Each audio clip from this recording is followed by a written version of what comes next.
سبحان الله.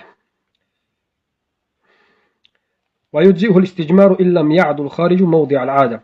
الاستجمار وحده يجزئ بلا كراهة، لكن بقيد أن لا يتعدى الخارج موضع العادة، فإن تعدى موضع العادة فلا يزيله إلا الماء. مثال تعديه موضع العادة أن ينتشر البول عند فتحة الذكر أو الفخذ ونحو ذلك، فلا بد حينها من الماء. مسئله چیکو کردن؟ استجمار کردن. چه خیلی استجمار کردن میشه؟ استجمار کردن گفتم استجمار کردن کفایه میکنه، یعنی اگر انسان کاغذ استعمال کرد، توالت بوم اگر استعمال کرد کفایه میکنه. آب شرط است؟ شرط نیست. آب استعمال کردن چه مستحب؟ مستحب است. واجب است؟ میگیم نه واجب نیست، شرط هم نیست، چی نیست، مستحب. تمام مفهومه؟ لیکن چه خیلی استجمار میکنیم؟ کاغذ خط توالت بوم اگر همین چیزا چه خیلی استعمال میکنیم، با شرطی که همین نجاست انسان وقتی که نجاست میکنه همون مقعدشه، همون جایی که معتاده، اون جایی که نجاست میبره تجاوز نکنه، یعنی ده صفحه همون چیزا عقبش ده پهن نشوه. یعنی نجاستی که خارج میشه از همون عادتا وقت بعد از خارج شدن نجاست همون محل همون مکان جزیر میکنه، غیر از این مکان جزیر نمیکنه. اگر همین خیل باشه استجمار کردن یعنی استعمال کردن همین قلوق کاغذ بوماگ همین چیزا کفایه میکنه. خب مستحب شرط نیست، واجب نیست. فهمیدین؟ لیکن اگر رفت چیکار کرد؟ در همین ده صفحه چی هست عقبش یعنی پهن شد همون چیزا، یا پیشابش در رونو همین پیشابش از همون از چیزی که عادتا میبروه، یعنی از ذکر وقتی اولاد اسباب وقتی که پیشاب خارج میشه عادتا چند قدر مکان جزیر میکنه، همون جا را با قواس توزیع میشه. نه که رفت و اگر تجاوز کرد حدش گذشت دیگه اطراف رفت، دیگه طرف رفت و در پوچک رسید و رونی پود رسید و از عقب باشه طرفای ده صفحه را یعنی ده طرف اگر جزیر کی کرد، در این حالت دیگه تمام استجمار فایده نمیکنه. باید حتما شرطی که چی با آب شسته شود، فقط آب میشوشه. با مذهب محمد هم 7 بار باید شسته شود، چه پیش باشه چه عقب 7 بار. اما استجمار 3 بار میشه. آب قطع 7 بار، هر یک بار گرفته میشوین پیش یعنی ذکر اولاد 7 بار، عقب 7 بار. این همین مذهب محمد حنبل است. اما روایت دیم ده 3 بار است کفایه میکنه. روایت سیم ده 1 بار، یک بار که توزیع کردن یگون چی نمونه کفایه میکنه. خلاصه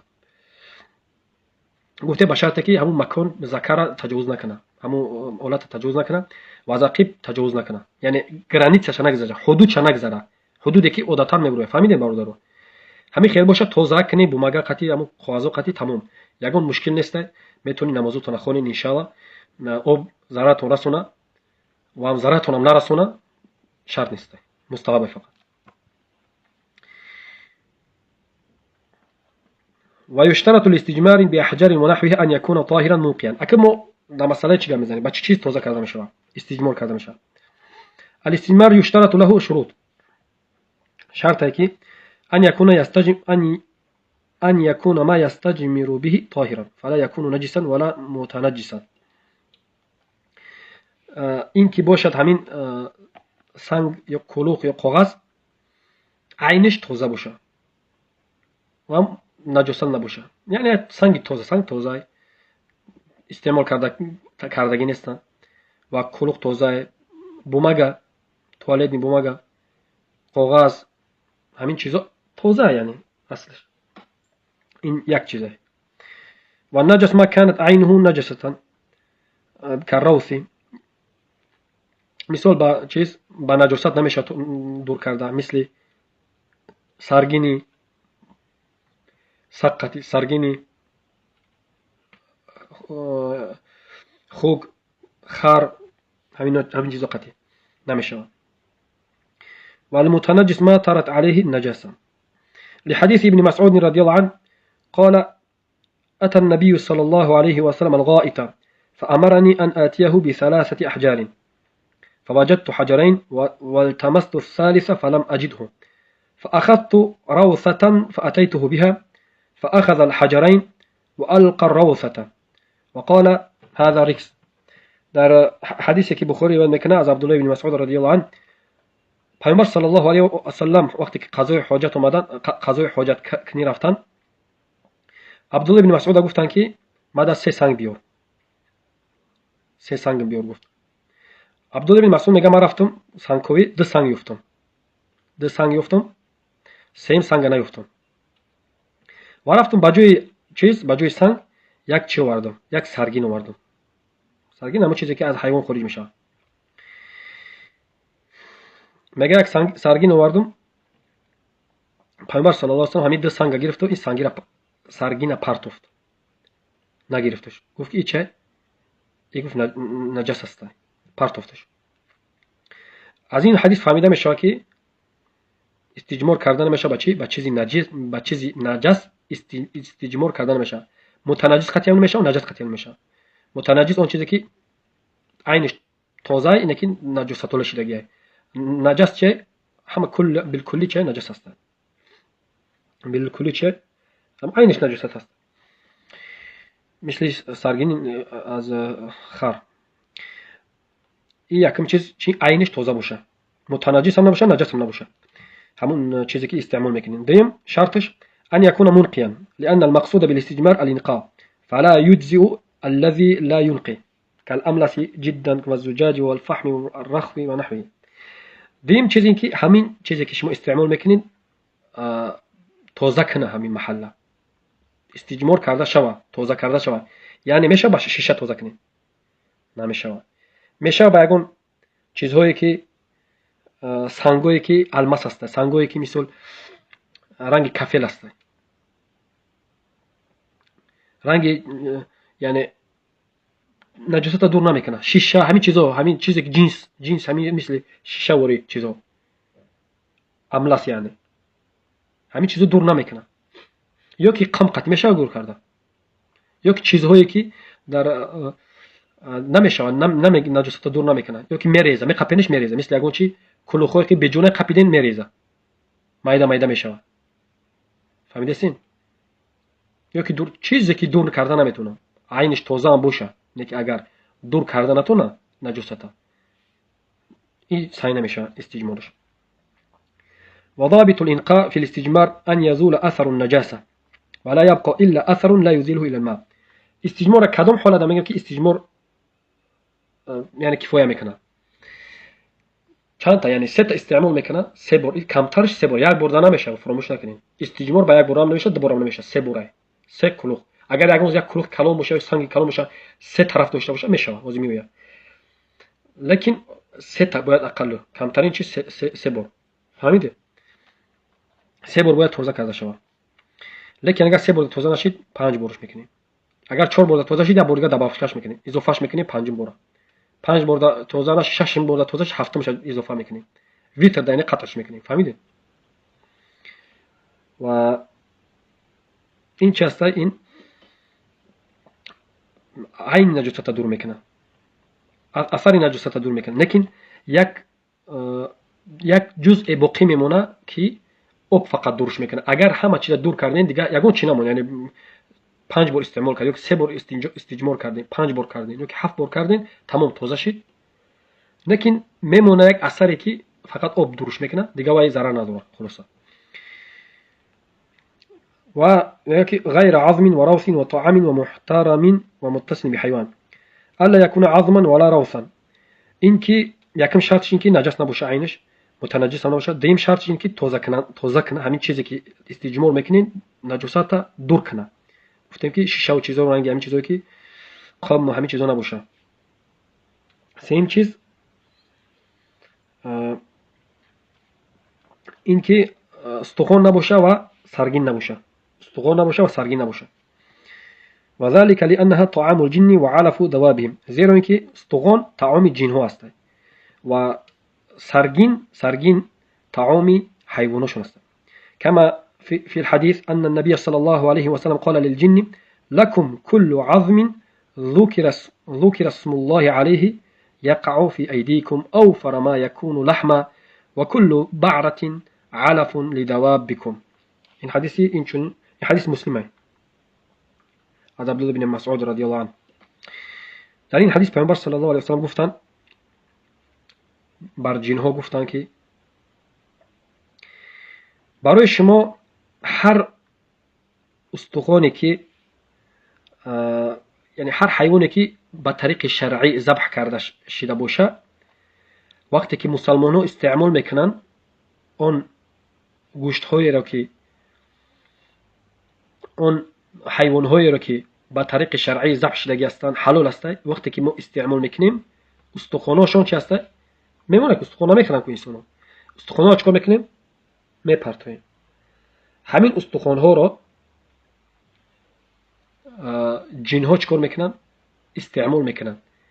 همینا وقتی که میگیرن هم استخوان او فرما یکون لحمه، اون چیزی که لحمه که داشت او زیادتر میوانش.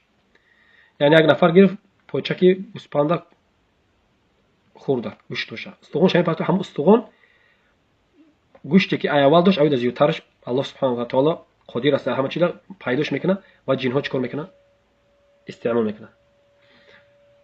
و این برای چه؟ اونه که برای مسلمان حلال، لیکن اگر یک خود مرده باشه نمیخورن. ولی جنای مسلمان حرام است، اون چیزی که ماده حرام است. و یک چیز در ذهن اومد، یک روز یک بسواد از همین چیز گپ زد، از جن گپ زده است و گفته که جن ها چیکار میکنن؟ جن ها نجاست میخورن. حدیث نفهمیدن، به جای اینکه بگه که دوابشون حیواناشون چی میخورن؟ همین سرگینو را میخورن. سرگینوی که همین حیوانای خودمون هسته، سرگینوی همین حیوانهای خودمون هسته تپک میکنه کو همینا را حیوانای جن ها همون مرکباشون همونو تناول میکنن. و اما خودشون استخوانایی که چی یعنی اون حیوانایی که به طریق شرعی ذبح شده هستن گوشتشون حلال است، وقتی که ما تناول کردیم همون استخوانا را جن‌ها استعمال میکنن. و این عکس فهمیده نفهمیده شاید که چیز اینای جن‌ها چی میکنن؟ سرگین میخورن. این هم این سببی انسان وقتی که از اهل علم از علما چی نمیکنه؟ نمیپرسه و طلب علم نمیکنه و از پیش خیلی اگر هر جا اگر اونجا خونده باشه اونجا گفته باشه همه خیلی چیکو کرده فهمیده. خیلی نیسته. لكم كل عظم ذكر اسم الله عليه يقع في أيديكم أو فرما يكون لحمة وكل بعرة علف لدوابكم. و این چیزایی که از سرگینای شتر اینا برای حیواناشون علفه. از این معلوم میشه که بچه با استخوان استجمار کرده نمیشوه، با سرگین استجمار کرده نمیشوه و این چنین استجمار کرده نمیشه با طعام. الا يكون المستجمر به طعاما، اینکه طعام نباشه، همون چیزی که استجمار میکنن چی نباشه؟ طعام نباشه. که خوب زیمانه مثل نان، با نان استجمار کردن و با کتاب استجمار کردن، کتاب های علمی و با مثل چیزهایی که احترام داره استجمار کردن نمیشه. استجمار چی؟ صحیح نمیشه. والعلة أن النبي صلى الله عليه وسلم نهى عن طعام الجن فطعام الإنس أولى. زیرا که پیامبر صلی الله علیه و سلم در حدیث بخاری نهی کردن از چی؟ استجمار کردن با طعام چی؟ با طعام جن. وقتی که با طعام جن استجمار کرده نشوه، با طعام انس من باب اولى. پیامبر صلی الله علیه و سلم در حدیث چی گفت؟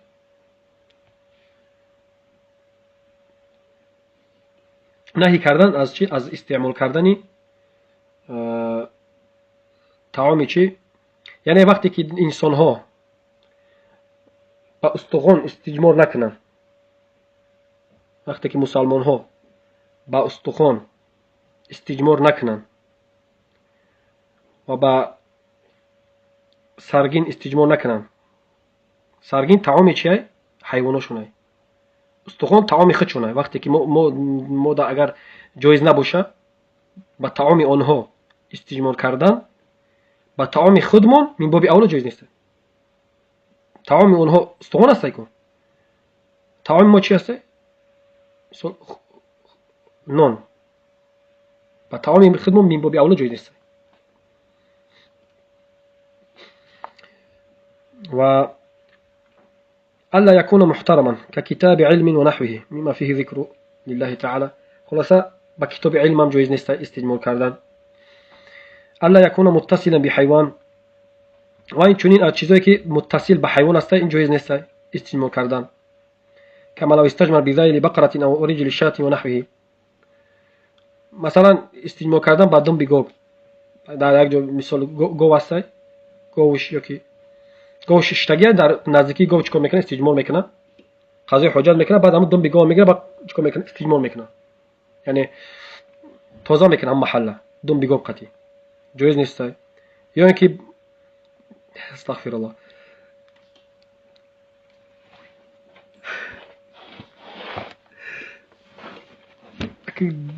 دنب گاو شفا میدیم خیلی که چیزه با پای گوسپند استجمار کردن، تازه کردن. اگر زنده باشه در پیش پای چخیل پای گوسپند گرفته، پای بز گرفته استجمار کردن. نه که اگر مرده باشه پای اگر چی باشه این در استخوان داخل میشه. اگر زنده باشه خاک میدون چخیل میگیره استجمار میکنین. هم گوسپند بز کشیده میاد هم استجمار میکنین، عقیبه تازه میکنین. آسان نیست. و اگر چی باشه مرده باشه در چی داخل میشه؟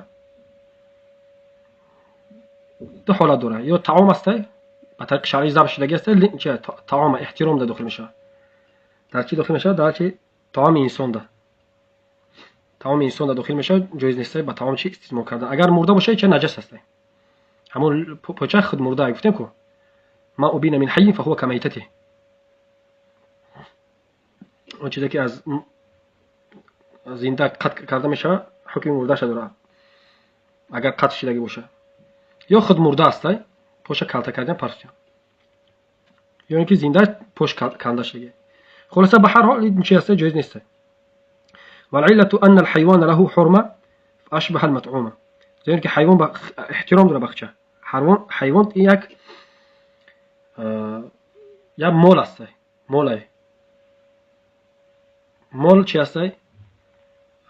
اسراف کردن میشه، اضاعت کردن میشه و احترام داره، احترام خش داره، قدر قیمت خش داره، حرمت خش داره، جایز نیست چیکار کردنش با حیوان چی پوش یا که دون بگو قطعی استجمار کردن. خلاصه چیزایی چی نباشه، یکم شرط استجمار چی گفتیم، یکمش طاهر باشه، عین همون چیز طاهر باشه. دوم اینکه تازه کنه، دوم شرطش تازه کنه استجمار دینه، یکم شرطش عینش تازه باشه، همون خودش تازهش باشه. دوم شرطش اینکه چی باشه، تازه کنه، شیشه و چیزا نباشه. سوم شرطش اینکه از استخوان و از سرگینو نباشه و طعام نباشه و این چنین مغصوب نباشه. مغصوب یعنی غصب کرده شدگی نباشه و این چنین غصب کرده شدگی گفتیم یعنی همین چیزایی که سنگای گرفتگی غصب کرده شدگی نباشه، بومگا غصب کرده شدگی نباشه، کاغذا هم چیزا مباح باشه.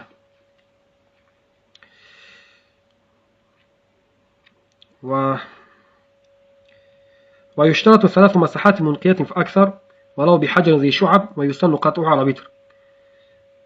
لكن أن يكون 3 مساحات فلا يجزئ بأقل منها ولو أنقل محل لحديث سلمان الفارسي رضي الله عنه وفيه لقد نهانا صلى الله عليه وسلم أن نستنجي بأقل من 3 أحجار. إنكي از 3 مسحه کم نباشه، 3 بار و زیاد کم نباشه. یعنی همون استجمار کردن ده با کاغذ یا سنگ کلوخ 3 بار کم نباشه، 2 بار نمیشه، 3 بار و زیاده. اگر 3 بار تازه نشه زیاد اضافه میکنیم. 4 تا тоза шид, панҷума суннате ки як та дига изофа кунем, яъне витрда қатъш мекунем. 4 та кифоя намекунем, 5 та мекунем. ин суннате. Агар тоза шуда 4 та. панҷума чиқо изофа мекунем. 5 та тоза шид, хуб. Агар тоза нашид, шашума изофа мекунем. шашум да тоза шид, ҳафтума суннате. фаҳмидем? ва ҳадиси Салман алфарси радиаллоҳу анҳу мегӯяд ки пайғамбар саллаллоҳу алайҳи ва саллам наҳймон кард ин ки аз истиҷмор кунем камтар аз чи аз 3 санг камтар истинҷо кардана пайғамбар саллаллоҳу алайҳи ва саллам моро наҳй кард. истиҷмор кардан аз 3 санг камтар аз 3 санг. 2 санг қат, 1 санг намешавад. 3 санг бо зиёдтӣ. فإن لم ينقي بثلاث فإنه يزيد. اگر با 3 تا کمی یعنی کفایه نکرد، کمی کرد، 3 سنگ بود اضافهش میکنیم. و یستن ان یقف على وتر. گفتیم که سنت است که اگر 4 تا توزه شد 5 اضافه کنه. لحديث ابي هريره رضي الله عنه ومن استجمر فليوتر. فما صوت کسی استجمار میکنه فليوتر، ویتر کنه. ویتر 3 تا، ویتر 4 5 تا 7. 3 5 7. 5 7 يعني. ومن استجمر فليوتر. حديث كحديث متفق عليه. وهل يجزئ 3 مساحات من حجر ذي 3 شعب أم لا بد من 3 أحجار؟ قوله ولو بحجر ذي شعب فيصح ولو كانت المساحات 3 من حجر واحد، وذلك لأن المراد 3 مساحات منقية، والمراد من الحديث تكرار المسح 3 بحجر دون عين الأحجار، بحجر دون عين الأحجار، كما يقال ضربته 3 أصوات أي 3 ضربات بصوت، لأن معناه معقول والمراد معلوم. خلاصه چی را گفتیم؟ اگر یک سنگ باشه 3 طرف داشته باشه، یک سنگ 3 طرف داره، میشه که به همین 3 بار باشه که میشه تمام میشه. یا سنگ کلو یافته یک طرف قطع شکیدن، با یک طرف توزاش میگیریم میشکین، با یک طرف دیگه میگیریم 3 بار میشکین، با همین توزا شود تمام کفایه میکنه. اشتراط المساحات الثلاث إنما هو في الاستجمار، أما الاستنجاء بالماء فالمذهب أنه يغسل محل الاستنجاء 7 مرات. گفتیم که استجمار 3 بار میشه، اما استنجا با آب 7 بار میشه.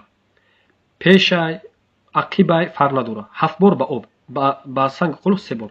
اگر سنگ قلوب کردین 3 بار میکنین، با آب کردین 7 بار. یعنی اگر سنگ قلوب استعمال کردین بعد از این 7 بار دیگه میشوین. اگر اوقات استعمال کردین اینجا مستحب میگیم، فهمیدین؟ میگیم مستحب، یعنی شما استجمار کردین بالکلی، پیش عقبتون چکاری توزه کردین 5 بار که 3 بار، همینجا آب استعمال کردن چیه؟ مستحبه. چند بار استعمالش میکنین؟ 7 بار کردین مستحب است، 7 بار کردین. اما 3 بار کردین یا روایت کردین مستحب است، 2 بار یا بار کردین مستحب است. لیکن اگر با سنگ نکردین استعمال نکردین، اگر سنگ آب استعمال کردین یعنی استنجا کردین چند بار میکنین؟ 7 بار. همین چند مذهب امام احمد حنبلی 7 بار. قیاس با همون چی؟ با همون سگ چیز 7 بار میشه نجاست سگ. بنابراین با چیز این چنین نجاست پیش عقب هم 7 بار. لیکن روایت دیگه 3 بار، روایت دیگه 1 بار. 1 بار هم کفایه میکنه اگر تازه شود.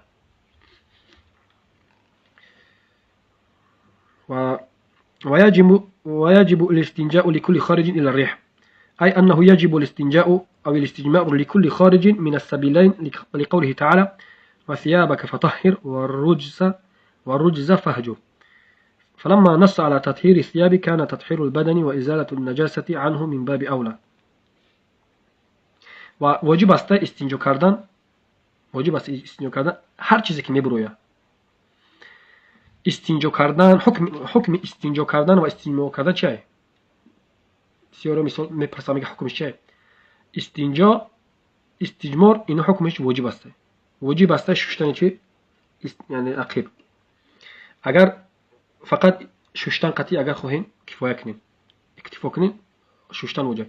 اگر بگن که ما فقط استجمار میکنم یعنی با قلوخ، سنگ، کاغذ کفایه میکنم، همین چیزا سنگ، همین چیزا و گفتیم چیکار میکنه.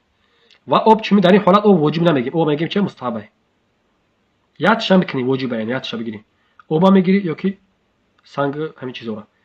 واجبه، یک چه اختیار کردن واجبه. هر چه جمع کرده میگیم هم واجبه کرده هم مستحب کرده. فهمیدی؟ یک تا همینا کردن واجبه. مفهومه؟ انه يجب الاستجمار او الاستجمار يجب الاستنجاء او الاستعمال لكل خارج من السبيل. هر چیزی که میبروه، هر چیزی که ای پیش میبروه عقب میبروه استجمار کرده میشه. چی پیشوبه، چی نجاسته، چیزی برومه. غیر چی؟ غیر از بود که برومه در بود استنجا کرده نمیشه. و بود استنجا کرده نمیشه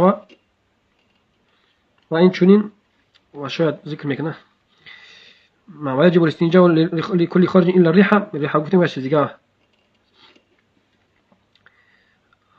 لقوله تعالى وثيابك فطهر والرجز فاهجر فلما نص على تطهير الثياب كان تطهير البدن وإزالة النجاسة عنه من باب أولى إلا أنه استثنى من ذلك الريح لأن الغسل إنما وجب لإزالة النجاسة ولا نجاسة من الريح إذ لا يحدث معها أثر ورطوبة ولا لها جرم تلصق بالمحل حتى تزال.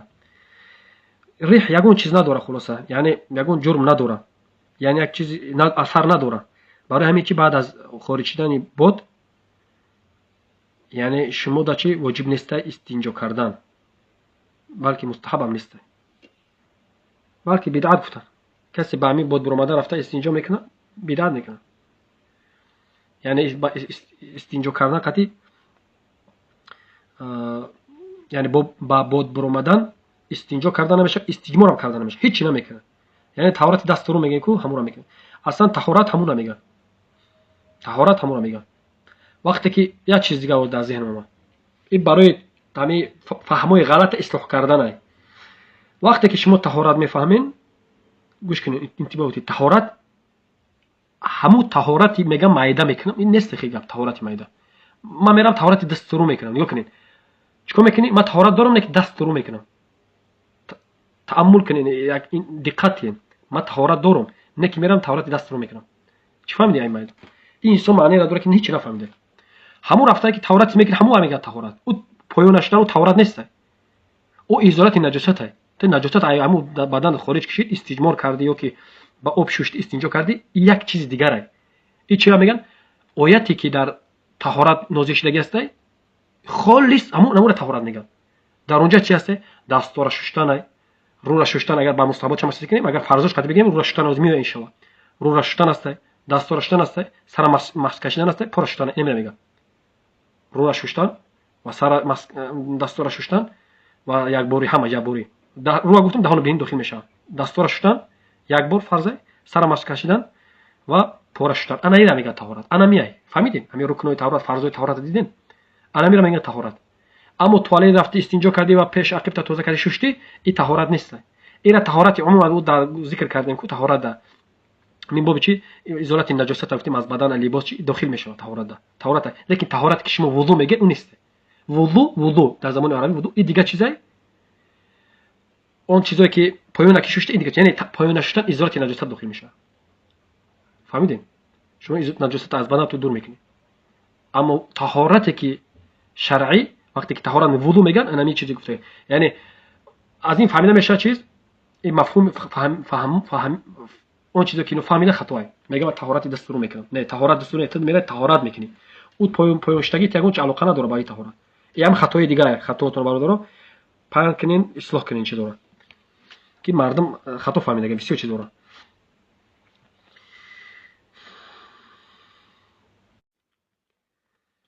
و از این آیات علما استدلال کرده گرفتن و ثیابک فطهر، گفتن که در اینجا الله سبحانه و تعالی امر کرده است که لباس تازه کن.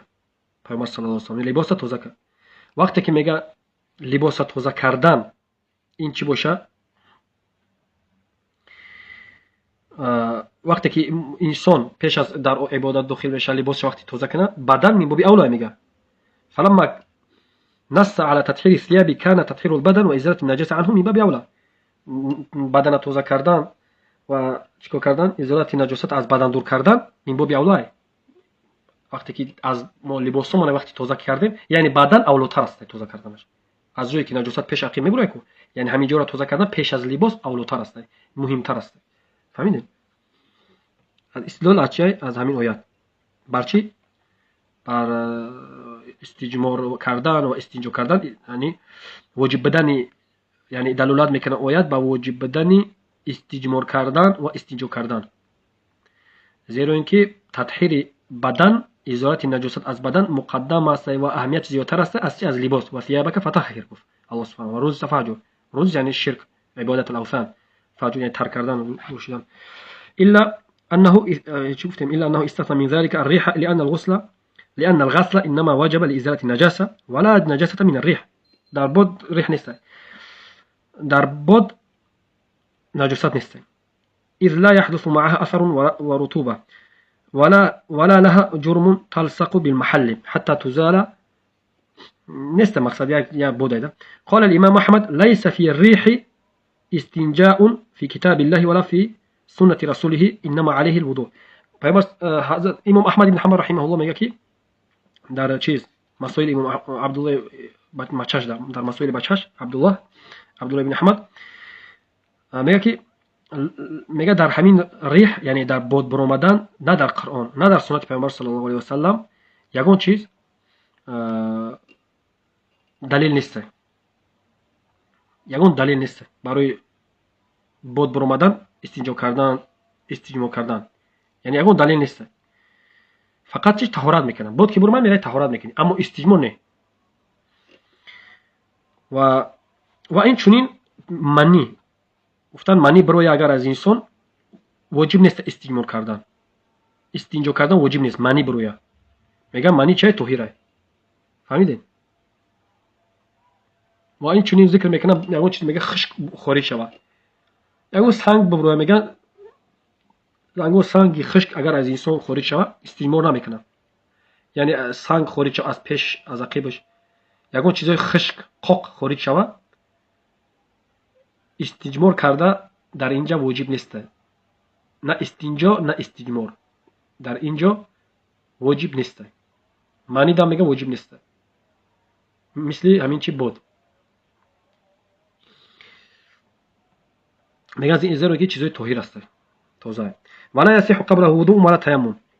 يشترط لصحة الوضوء والتيمم تقدم الاستنجاء أو الاستجمار عليهما، فلا يصح الوضوء قبل الاستنجاء أو الاستجمار لمن خرج منه شيء، فتقدم الاستنجاء شرط لصحة الوضوء. یک شرط دیگر برای چیز، برای کسی که طهارت میکنه و این چنین تیمم میکنه، پیش از طهارت کردن، پیش از اینکه شما طهارت میکنین باید چیکار کنین؟ باید استجمار کنین یا استنجا کنین. اگر رفت و طهارت کرده شما استنجا نکردگین، استجمار کردن نیست، طهارتتون صحیح نیست. یعنی شرط صحت طهارت استجمار کردن یا استنجا کردن. فهمیدین؟ شرط صحیح شدنش.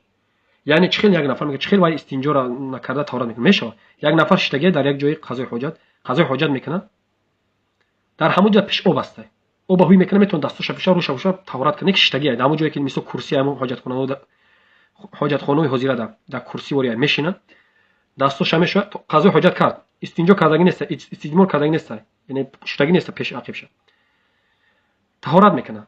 طهارت صحیح نیست. فهمیدین؟ باید پیش عقب بود کنه، بعد چیکار کنه؟ بعد طهارت میکنه. همین است، این شرطه. اگر رفت که طهارت کرد بود کرد، میگه من طهارت کردم بود کردم، بعد استجمار میکنه یا که استجمار میکنه، میگم نه صحیح نمیشه. و دلیل حدیث علی رضی الله عنه ان النبي صلی الله علیه و سلم قال يغسل ذكره ويتوضا فقدم الغسل على الوضوء. پیامبر صلی الله علیه و سلم در حدیثی که مسلم روایتش میکنه از علی رضی الله عنه میگه پیامبر صلی الله علیه و سلم گفت که یغسل ذکره، ذکرش میشوه، ولات مردانگیش یعنی ذکرش میشوه بعد طهارت میکنه. یغسل ذکره و یتوضا، گفت یغسل اول میشوه یعنی استنجا میکنه بعد وضو میکنه. فهمیدین؟ بعد وضو میکنه. تقدیم کرد استنجا را چی؟ بر طهارت کردن. و یک چیز دیگه تنبیه برای شما، این حدیث هم دلیل برای کسایی که جدا نمیکنه بین طهارت و بین استنجا و استجمار. میگه پیامبر صلی الله علیه و آله یغسل ذکره، ذکرش میشوه بعد طهارت میکنه، میگه که و یتوضا، یغسل ذکره و یتوضا، یعنی استجمار میکنه، استنجا میکنه، یعنی پایونش میشوه توضا میکنه بعد طهارت میکنه. یعنی طهارت این چیزی که میگن که طهارت معده میکنه، дастро мекунам. این نیست. فهمیدین؟ یعنی طهارت وضو همونه. یعنی دست شستن، رو شستن، دست شستن، سر ماسک کشیدن، پا شستن، همین را میگن چی؟ همین را میگن طهارت. انمیه طهارت. همین رکن طهارت. اما تگ پیش عقب اسباب را شستن، تازه کردن، استجمار کردن، این به این علاقه نداره. فهمیدین؟ این گفتم شرطی صحیح شدن طهارت. یعنی استجمار، استنجا شرط صحیح شدن چی؟ واجبه خودش. استجمار چیه؟ واجبه. استنجا چیه؟ واجبه. یا بار دیگه استنجا چیه؟ واجب. استنجا چیه؟ حکمش واجب است. و طهارت چی است؟ طهارت واجب است. واجب فرض گفتیم یا چیز است نزد جمهور. یگان علاقه نداره. فقط چی دارم؟ شرطی چیه؟ صحیح شدن طهارت. شرطی صحیح شدن وضو یعنی طهارت این چیه؟ استنجا. یعنی اول استنجا میکنین، استجمار میکنین، بعد چی میکنین؟ بعد طهارت میکنین. اگر عکس کردین طهارت کردین بعد استجمار کردین، استنجا کردین صحیح نمیشه. این بود برادر عزیز بابی چی؟ بابی استنجا با پایان رسوندیم. الحمدلله. انشالله که یگان چیزی نموند. هر چیزی که اگر فراموش کرده باشیم یا که یگان سبق لیسونش نباشه در درس آینده انشالله استدراک کرده اصلاحش میکنیم. سبحانك اللهم وبحمدك اشهد ان لا اله الا انت استغفرك واتوب اليك. هر چیز صحیح و صحیح بود از جانب الله سبحانه و تعالی بود. هر چیزی که لغزش و خطا بود از جانب بنده و شیطان بود. انشالله فکر میکنم که مفهوم است و واضح است و سهل آسان است شرح دادگی ما در چه بابی استنجا. یگان سوالی شاید پیدا نشود در ذهن مستمع و گوش میکردگی. الله اعلم.